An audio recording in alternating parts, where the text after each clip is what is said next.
Assalamualaikum warahmatullahi wabarakatuh. Perkenalkan, nama saya Aulia Mufidah Nur dari kelas 11 IPA 5. Di sini saya akan menjelaskan pemahaman saya tentang bidang militer dan non-militer. Sebelumnya saya jelaskan terlebih dahulu apa itu ancaman. Jadi ancaman adalah menurut Undang-Undang Nomor 3 Tahun 2002 terdiri dua macam militer dan non-militer.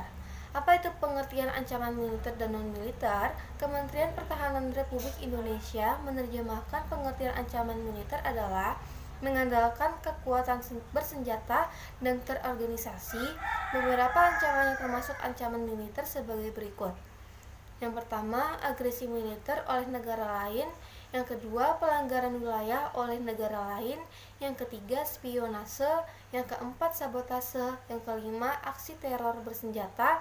Yang keenam, gerakan separatis. Yang ketujuh, pemberontakan bersenjata. Yang kedelapan, perang saudara. Yang kesembilan, gerakan makar.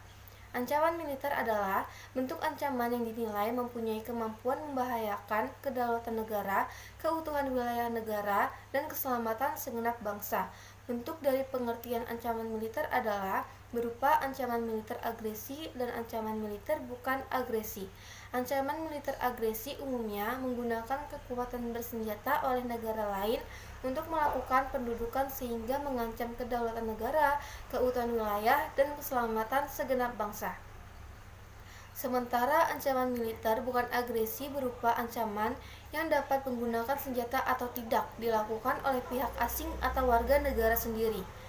Umumnya, ancaman militer bukan agresi adalah yang dinilai dapat mempengaruhi kemampuan membahayakan kedaulatan negara, keutuhan wilayah negara, dan keselamatan segenap bangsa, seperti pelanggaran wilayah, pemberontakan senjata, ancaman terhadap objek vital nasional, spionase, terorisme, ancaman di laut atau di udara, serta konflik komunal.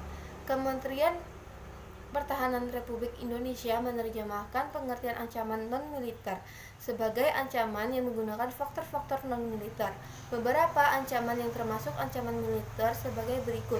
Yang pertama, ideologi. Yang kedua, politik. Yang ketiga, ekonomi. Yang keempat, sosial budaya. Yang kelima, teknologi. Yang keenam, informasi. Yang ketujuh, keselamatan umum. Persis seperti pengertian ancaman militer yang dinilai dapat membahayakan kedaulatan negara, keutuhan wilayah negara, dan keselamatan segenap bangsa.